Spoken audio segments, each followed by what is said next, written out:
নাবালিকা মাধ্যমিক পরীক্ষার্থীর বিয়ে ঠিক হয়ে যাওয়ায় রীতিমতো হুলস্থুল কাণ্ড বেঁধে গেল উত্তর দিনাজপুরের রায়গঞ্জের 12 নম্বর গরুয়া গ্রাম পঞ্চায়েতের ফুলিয়াবান এলাকায়। এমন ঘটনার খবর চাউর হতেই স্থানীয় স্কুল কর্তৃপক্ষ, পঞ্চায়েত, ব্লক এবং জেলা প্রশাসন রীতিমতো নড়ে চড়ে বসেছে। যেহেতু নাবালিকার বিয়ে হলে সন্তান প্রসবের সময় অধিকাংশ মায়েদের মৃত্যু ঘটে, তাই সরকার থেকে সমস্ত নাবালিকা বিবাহ রুখতে সর্বদা তৎপর প্রশাসন। এ বিষয়ে নাবালিকার বৌদি সানার আখতার কি বলেছেন শুনুন। আপনার নাম? সানারা। ওই নাবালিকা কিশোরী কি হবে আপনার? ননদ। ননদ হবে। কি হয়েছে, ঘটনাটা কি ঘটেছে? ঘটনাটা হয়েছে, কে যেন মিথ্যে অভিযোগ দিয়েছে ওর নামে যে ওর বিয়ে হয়ে যাচ্ছে। তারপরে স্কুল থেকে ফোন আসছিল, ওর ম্যাম ওকে ফোন করে ডাকে, কি হয়েছে, বলে তোর বেলে বিয়ে, সবাই বলছে বিয়ে হয়ে যাচ্ছে। এ বলছে যে না আমার তো বিয়ে হয়নি। তারপর ম্যাম কি না কি বলেছে ওকে, ও ভয় লাগছে, ওকে ভয়ে সব বলে দিয়েছে যে হ্যাঁ আমাকে দেখতে আসছিল, বিয়ে ঠিক হয়ে গেছিল। বলছে এই তোর বাবা মাকেও ধরে নিয়ে যাবে, তোকেও ধরে নিয়ে যাবে, কম বয়সে বিয়ে হয়েছে তো এরকম করে বলছে। তো এসে ওর বাড়িতে আসলো, তারপর ওদিন পুলিশ আসছে, পুলিশ আসে ওর কাছে লিখিত নিল। এটা কবে এসেছিল পুলিশ? পুলিশ পরশুদিন আসছিল, পরশুদিন পুলিশ আসছিল, তারপর লিখিত নিয়ে গেল। তারপর তো বিয়ে টিয়ে সব বন্ধ হয়ে গেছে, আর কিচ্ছু না। আবার বারবার খালি থানা থেকে পুলিশ আছে, এই আছে। আজকে কারা এসেছিল? আজকে আসছিল বিডিও অফিস থেকে আসছিল। তারা এসে কি বলছিল যে মেয়ের মাকে আর মেয়েকে কোনো জায়গায় যেতে বলছে। তারপর কি হলো? তারপর আমরা বললাম যে মেম্বার মানা করেছে, মেম্বার কথা বলেছে ওদের সঙ্গে যেতে হবে না। ওরা বলছে না যেতেই হবে।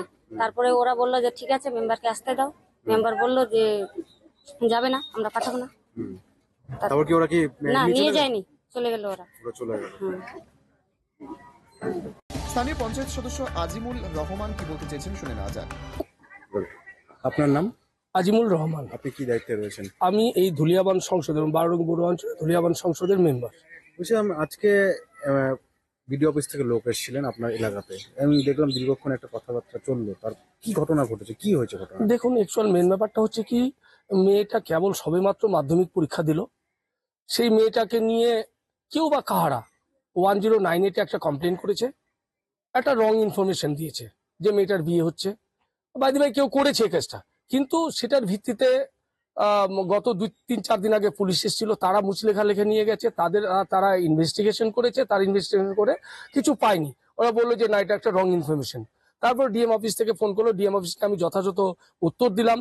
সেই ব্যাপারটা নিয়ে গিয়ে ভিডিও অফিসের থেকে আমাদের কাছে ফোন এসেছে, সেটাও আমরা সমস্ত ইনফরমেশন গুলো আমরা দিলাম যে না এটা সত্যি মিথ্যা, এটা সত্যি না। তারপর থেকেও আজকে ভিডিও অফিস থেকে লোক এসেছিল, এসে ওরা মেয়েটাকে নিয়ে যেতে চাইছিল। তো আমরা বলতে চাইছিলাম যেহেতু একটা রং ইনফরমেশন, সেই রং ইনফরমেশনের ভিত্তিতে কেন একটা মেয়েকে আমরা তুলে দিতে চাই? আমরা তো যথেষ্টভাবে তাদেরকে মুচিলেখা দিচ্ছি, লিখিত দিচ্ছি যে আপনাদের কাছে যদি একটা রং ইনফরমেশন চলেই যায়, সেক্ষেত্রে আমরা কথা দিচ্ছি যে 18 বছরের নিচে আমরা মেয়েটা বিয়ে হতে দেব না। আমি আজিমুল রহমান মেম্বার হিসাবে কথা দিচ্ছি, এটা কখনোই হবে না। তারপরও কথোপকথনের মাধ্যমে সেটা ভিডিও কল করলো, ভিডিও কলের মাধ্যমে আমাদের চাইল্ড প্রোটেক্টের যে চেয়ারপারসন আছে তিনি ব্যাপারটাকে দেখলেন, দেখার পরে ওনারা টোটাল ব্যাপারটা ইনফরমেশন নিয়ে গেলেন। কিন্তু একটা পরিবারের লোকের সাথে কথা হলো এবং মেয়েটার সাথে কথা বলে তিনি যেটা বলছেন যে একটা দেখাদেখি পর্যায়ে চলছিল, বিয়ের একটা প্রাথমিক পর্যায়ে কথা চলছিল এবং সে ঘাবড়ে গিয়েই ব্যাপারটা বান্ধবীকে জানায় এবং তারপর সেই বান্ধবী স্কুলে জানালে পরে স্কুলে পদক্ষেপ নেয় এই বিষয়ে। বেশ, আমি আপনাদেরকে বলি এটা সত্যি কথা। যদি এটাই হয়ে থাকে, যেরকম আমি বলি গ্রাম্য অঞ্চলে এই ঘটনাটা হয়ে থাকে যে মাধ্যমিক পরীক্ষা দেওয়ার পরে কেউ কোনো জায়গায় কারোর একটু নজরে লাগে, তারা আসে, কিন্তু আমরা সেটাকে কখনো একদম সম্পূর্ণরূপে এটাকে নস্যাৎ করে দিয়েছি যে আমরা কোনো মতে আমরা 20 বছরের নিচে এটা আমরা বিয়ে দেব না। তারা এসছিল, তাদেরকে আমরা বলে দিয়েছি, তাদেরকে ডেকে রীতিমতন তাদেরকে সবার সামনে বলেছি ভাই এটা তুমি কিন্তু আর এখানে আসো না। হয়তো বাইদি ভাই মনে হচ্ছিল যে ছেলেরা মনে হয় ভালো টালো বাসে, এরকম একটা কোনো খবর আছে, কিন্তু তারপর শুনলাম যে না এটা, আর ওদেরকেও বলে দেওয়া হয়েছে যে আমরা কিন্তু আর বিয়ে দিচ্ছি না। আপনি একজন প্রশাসনিক পদে রয়েছেন এবং প্রশাসনের একটা প্রসিডিওর তারা মেনটেন করতে আপনার এলাকাতে এলো এবং তাদেরকে ঘুরে যেতে হলো, এই বিষয়টা কেন হলো? দেখুন, আমি আপনাদেরকে বলি, একটা নাবালক মেয়ে, সবে 16+ একটা মেয়ের বয়স, সেই মেয়েটাকে নিয়ে তার ভবিষ্যতের কথা চিন্তা করে না, আপনার কি প্রশাসনের উপর ভরসা নেই? অবভিয়াসলি ভরসা আছে, আমরা বলিনি ভরসা নেই, কিন্তু আমাদেরকে এটাও তো দেখতে হচ্ছে যে একটা উনার 9টা বাচ্চা মারা যাওয়ার পরে একটা বাচ্চা আছে উনার, ওনার যে মায়ের সন্তান উনি, সেই বাচ্চাটার একটাই সন্তান মাত্র ওনার ওই ভদ্র মহিলার, যার কারণে ওরা অত্যাধিক ভয় পেয়েছে ব্যাপারটা দেখে, ওরা কখনো বাড়ি থেকে যেতে চাইছে না। এবং ওরা বারবার করে আমার উপরেই ওরা ডিপেন্ডেন্ট, যার কারণে আমাকে এটা বাধ্য হতে হতো যে আমরা দেখুন, অ্যাকচুয়াল যদি সরকারি সার্ভেন্ট হয়ে থাকে, পাবলিক সার্ভেন্ট হয়ে থাকে, তাহলে তাদেরও একটা ডিউটি আছে, ওখানে যেটা গিয়ে কাজ করতে পারে, সেটা বাড়িতে এসেও সেটা কাজ করতে পারে, সেটা নিয়ে কোনো অসুবিধার কোনো কারণ নেই। আমি প্রশাসনের লোককে বললাম, আপনাদের যা যা করণীয় আছে আপনারা এখান থেকে করে নিয়ে যেতে পারেন। কেন যে বাচ্চাটাকে যেহেতু ছোট একটা নাবালক বাচ্চা, ভয় পাচ্ছে, যেতে চাইছে না, এটাই একটা কারণ। তবে ওনারা কি রাজি হলেন সেক্ষেত্রে? অবভিয়াসলি রাজি হয়েছে, এবং ভিডিও কল করে তারা সমস্ত ব্যাপারটাকে দেখলেন এবং ওনারা বললেন যে ঠিক আছে, কোনো অসুবিধা নেই। যদিও পঞ্চায়েত সদস্যের উপর ভিত্তি করে স্থানীয় ব্লক প্রশাসনের প্রতিনিধিরা ফিরে এসেছেন মঙ্গলবার বিকেলেও, তবে অভিভাবক এবং জনপ্রতিনিধিদের উচিত নাবালিকার বিবাহ আটকে দেওয়া, অন্যথায় নাবালিকা তরুণীদের জীবন ঝুঁকিময় হতে বাধ্য। উত্তর দিনাজপুরের রায়গঞ্জের 12 নম্বর বড়ুয়া অঞ্চলের ধুলিয়াবান এলাকায় ঘুরে নিজস্ব প্রতিনিধির রিপোর্ট, টাইমস 14 বাংলা।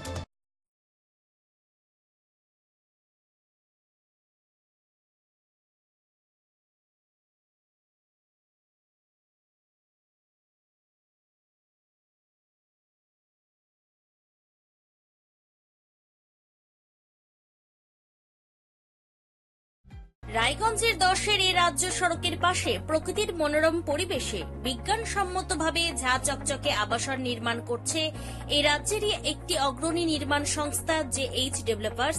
পাশাপাশি তারা এই প্রকল্পটির নাম রেখেছেন JH গ্রিন, যাদের catch line nature inspired homes, যার বাংলায় তর্জমা করলে দাঁড়ায় প্রকৃতি অনুপ্রাণিত বাড়ি।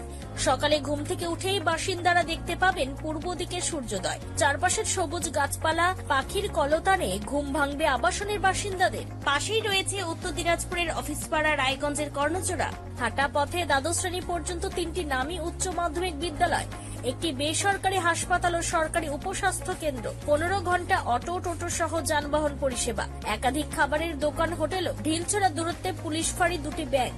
এক কথায় সামাজিক পরিবেশও অতুলনীয় এবং নিরাপদ।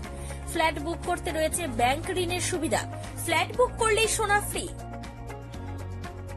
দেরি না করে আজই যোগাযোগ করুন JH developers, Karnachura, motor Kalibari, Raiganj. Mobile phone number 8944849889। আপনি কি কিডনি রোগে ভুগছেন? তাহলে আর দেরি না করে আজই আসুন আপনার এলাকার একমাত্র বিশ্বস্ত প্রতিষ্ঠান জীবন রেখাতে। এখানে বিশেষজ্ঞ নেফ্রোলজিস্ট ডাক্তাররা লেজার ট্রিটমেন্টের মাধ্যমে রোগীদের সমস্ত ধরনের কিডনির এবং প্রোস্টেটের অপারেশন করে থাকেন। রোগী দেখছেন nephrologist doctor Arkaprava Chakraborty, SSKM hospital, Kolkata; doctor Sunil Kumar, Apollo hospital, Kolkata; doctor Pinaki Mukherjee, NRS hospital, Kolkata. এছাড়াও এখানে প্রতিদিন অপারেশন করছেন ও বহির্বিভাগের রোগী দেখছেন ইউরোসার্জন ডক্টর আতার কাশিম, PG হসপিটাল, কলকাতা।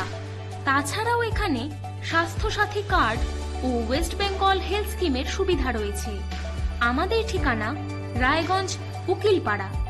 বিশদে জানতে কল করুন 8373066655 অথবা 8373066644 এই নম্বরে।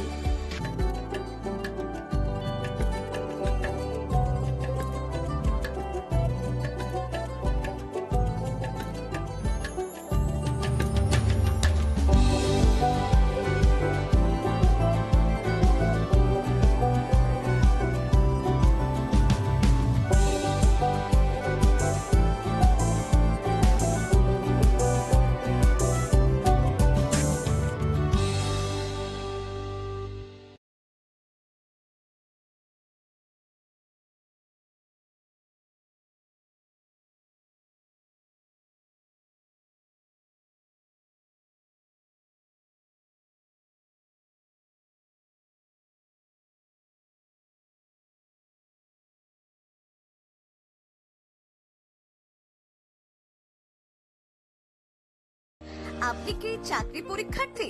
চাকরি পরীক্ষার বই খুঁজছেন?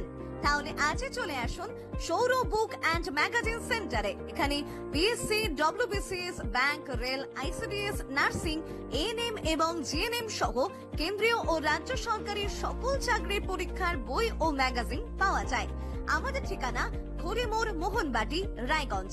বিস্তারিত জানতে যোগাযোগ করুন 9002904090 অথবা 9434347016।